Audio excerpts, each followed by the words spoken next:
Uma Thomas MLA, അതായത് supreme കോടതി വലിയ ആശങ്കയാണ് രേഖപ്പെടുത്തിയിരിക്കുന്നത്. എന്ത് തരം വിചാരണ എന്നാണ് ചോദിക്കുന്നത്. അതായത് ഈ ഉത്തരവാദിത്തമുള്ള വിചാരണ കോടതിക്ക് കടുത്ത വിമർശനം ഏൽക്കേണ്ടി വന്നിരിക്കുന്നു സംസ്ഥാന സർക്കാരിന്റെ അഭിഭാഷകനും. ഉമാ തോമസ് എങ്ങനെ കാണാം? ഹലോ, ഉമാ തോമസ് എങ്ങനെ കാണാം? സുപ്രീം കോടതി അതിരൂക്ഷ വിമർശനമാണ് ഉന്നയിച്ചിരിക്കുന്നത്. കോടതിയെ കുറിച്ചൊന്നും ഞാൻ ശ്രദ്ധിക്കുന്നില്ല. പക്ഷേ ഈ പ്രോസിക്യൂഷൻ എത്രമാത്രം ശക്തമായിട്ട് ഇടപെട്ടു എന്നുള്ളതിനെ കുറിച്ച് എനിക്ക് നല്ല സംശയമുണ്ട്. എത്ര സ്ട്രോങ് ആയിട്ട് ഇതിന് അവര് ഇടപെട്ടിരുന്നു എന്നുള്ളത് സംശയകരമാണ്. പിന്നെ എനിക്ക് അടിയന്തരമായിട്ട് പറയാനുള്ളത്, ഈ പ്രതിയെ പുറത്തുവിട്ട സ്ഥിതിക്ക് നടിയെ സാധ്യതകളുണ്ട് എന്നുകൊണ്ട് ഏറ്റവും നല്ല രീതിയിലുള്ള പോലീസ് സംരക്ഷണം നോക്കേണ്ടത്. തീർച്ചയായും ഗൗരവമേറിയ വിഷയമായിട്ട് തന്നെയാണ് ഉമാ തോമസ് MLA ഈ വിഷയത്തെ കാണുന്നത്. വളരെയധികം നന്ദി ഉമാ തോമസ് പ്രതികരിച്ചത്. അതായത് ഈ ആക്രമണത്തിന് ഇരയായിട്ടുള്ള നടിക്ക് സുരക്ഷ വർദ്ധിപ്പിക്കണം എന്ന നിർദ്ദേശം കൂടി MLA മുന്നോട്ട് വയ്ക്കുകയാണ്. അങ്ങനെ ഗുരുതരമായിട്ടുള്ള വീഴ്ചകൾ ഉണ്ടായിട്ടുള്ള ഒരു കേസായി ഇത് മാറിയിരിക്കുന്നു. അതാണ് ഈ കേസിൻ്റെ 7.5 വർഷക്കാലത്തെ നീണ്ടുപോയിട്ടുള്ള വിചാരണ എന്നതാണ് ഇപ്പോൾ സുപ്രീം കോടതി പറയുന്നത്. ബാലു നേരത്തെ പറഞ്ഞതുപോലെ തന്നെ കോടതി എന്തുതരം ഒരു വിചിത്രമായിട്ടുള്ള ഒരു വിചാരണ, അതായത് ദിലീപിൻ്റെ അഭിഭാഷകന്റെ വഴിയെ ഈ കോടതി പോലും പോവുകയായിരുന്നു എന്ന് തോന്നിപ്പോകും. കാരണം ഇൻ ക്യാമറ പ്രോസസ്സാണ്. അപ്പോൾ അവിടെ നമുക്ക് അറിയില്ല അവിടെ എങ്ങനെയാണ് കാര്യങ്ങൾ നടക്കുന്നത്.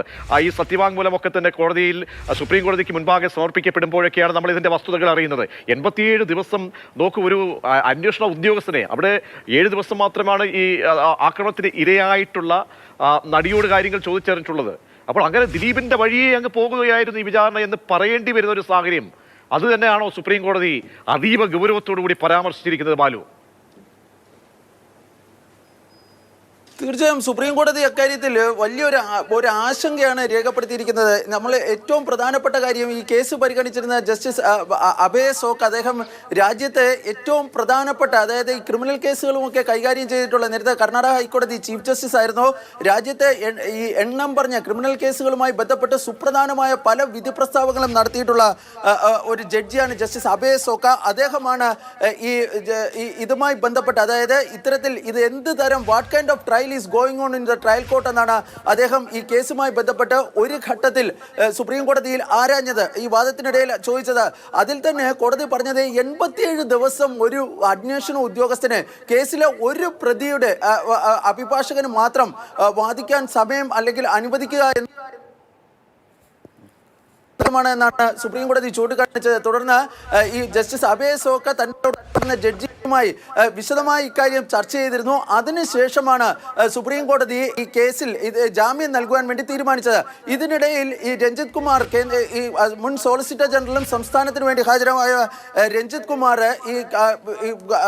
ഈ ഒട്ടേറെ കുറ്റകൃത്യങ്ങൾ ചെയ്തിരുന്ന ഒരു വ്യക്തിയാണ് ഈ പൾസർ സുനി എന്ന് കോടതിയിൽ വാദിച്ചിരുന്നു. തുടർന്ന് കോടതി ഈ അദ്ദേഹം ചെയ്ത കുറ്റങ്ങളുടെ കാര്യം അത് വ്യക്തമാക്കുവാൻ വേണ്ടി സുപ്രീം കോടതി ഈ രഞ്ജിത് കുമാറിനോട് ആവശ്യപ്പെടുകയാണ് ചെയ്തിരുന്നത്. പക്ഷേ അതിൽ കൃത്യമായി, കാരണം ഈ സത്യവാങ്മൂലത്തിൽ ചില കാര്യങ്ങൾ പറഞ്ഞിരുന്നു, അതിൽ അപ്പുറത്തേക്ക് എന്തെങ്കിലും പറയുവാൻ സംസ്ഥാനത്തിന് കഴിഞ്ഞിരുന്നില്ല.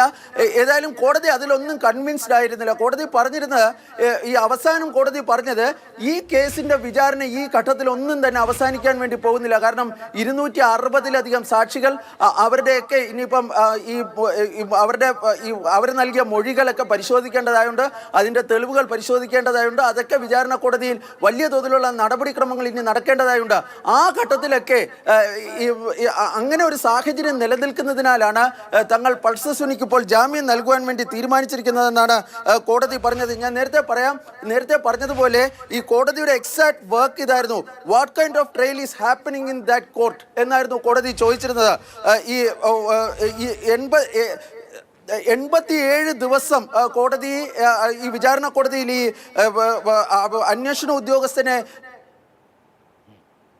വിസ്തരിക്കാൻ വേണ്ടി ദിലീപിന്റെ അഭിഭാഷകനെ അനുവദിച്ചു എന്ന് പറഞ്ഞപ്പോൾ ജസ്റ്റിസ് അഭയ സോക്കയുടെ കോർട്ട് ഇതാണ്, what is happening in that court എന്നായിരുന്നു അദ്ദേഹം ചോദിച്ചത്. എന്ത് തരം വിചാരണയാണ് ആ കോടതിയിൽ നടക്കുന്നതെന്നായിരുന്നു കോടതി ആവർത്തിച്ച് ചോദിച്ചത്. ഏതായാലും ഈ കേസിൽ വിചാരണ ഈ സമീപകാലത്തൊന്നും തീരാൻ വേണ്ടി സാധിക്കില്ല, അല്ലെങ്കിൽ കഴിയില്ല എന്ന് വ്യക്തമാക്കിക്കൊണ്ടാണ് ജസ്റ്റിസ് അഭയ സോക്കയുടെ അധ്യക്ഷതയിലുള്ള ബെഞ്ച് ഇപ്പോൾ പൾസർ സുനിക്ക് ജാമ്യം അനുവദിച്ചിരിക്കുന്നത്. ബാലു, അതാണ് ഇനി ഉള്ള റോള്. കാരണം ഇത്ര 7.5 വർഷം നീണ്ടു നിൽക്കുന്നു. അതിൽ ആ വിചാരണ കോടതിക്ക് വേണ്ടി ഉത്തരവാദിത്തമുണ്ട്. ആ സംസ്ഥാന സർക്കാരിന്റെ അഭിഭാഷകർ, കാരണം പ്രോസിക്യൂഷനെയൊക്കെ നമ്മൾ വളരെ വലിയ രീതിയിൽ പ്രതീക്ഷയോടുകൂടി സംസ്ഥാനം ഈ കേസിനെ കാണുകയും ഒരുപാട് ചലനങ്ങൾ ഈ കേസുമായി ബന്ധപ്പെട്ട് പല തലങ്ങളിൽ ഉണ്ടായിട്ടുള്ള അങ്ങനെ പ്രസക്തമായ ഒരു കേസാണ്. അപ്പോൾ ഇനിയുള്ള ഈ സുപ്രീം കോടതിയുടെ കൂടെ ഇത്തരത്തിലുള്ള ഒരു വിമർശനം വരുമ്പോൾ ഏത് രീതിയിലായിരിക്കണം ഇതിന്റെ ബാക്കിയുള്ള ട്രയൽ, ബാക്കിയുള്ള സമയക്രമമൊക്കെ ആയിട്ട് ഉത്തരവാദിത്തമായി അത് വിചാരണ കോടതി കൂടി വന്ന് ഭവിക്കുക? പ്രജിഷ, ഇന്ന് സംസ്ഥാന സർക്കാരിന് വേണ്ടി ഹാജരായ മുൻ സോളിസിറ്റർ ജനറൽ കോടതിയിൽ ആവശ്യപ്പെട്ടത് കോടതി ഇടപെട്ടുകൊണ്ട് ഈ ട്രയലിന് ഒരു ഷെഡ്യൂൾ തീരുമാനിക്കണമെന്നായിരുന്നു നിർദ്ദേശിച്ചിരുന്നത്. എന്നാൽ അതിനനുസരിച്ച് ആ നടപടിക്രമങ്ങൾ പൂർത്തിയാകുമെന്ന് കോടതിയോട് ഈ സംസ്ഥാന സർക്കാരിന് വേണ്ടി അദ്ദേഹം ആവശ്യപ്പെടുകയും ചെയ്തു. പക്ഷേ കോടതി അത്തരത്തിലൊരു ഷെഡ്യൂൾ പൊടിക്കാൻ വേണ്ടി തയ്യാറായില്ല. കാരണം കോടതി തന്നെ ചൂണ്ടിക്കാണിച്ച 260ഓളം വിറ്റ്നസ്സുകളുണ്ട്, അതായത് സാക്ഷികളുള്ള ഒരു കേസാണ്. ഇത്രയധികം നീണ്ടുനിന്ന വിസ്താരം ഉണ്ടായ ഒരു വിഷയമാണ്. അതുകൊണ്ട് തന്നെ തങ്ങൾ ഷെഡ്യൂൾ ഇപ്പോൾ പറയുന്നില്ല. പക്ഷേ ഏതായാലും സമീപകാലത്തൊന്നും തന്നെ ഈ ട്രയൽ അവസാനിക്കാൻ വേണ്ടി പോകുന്നില്ല എന്നാണ് കോടതി പറഞ്ഞത്.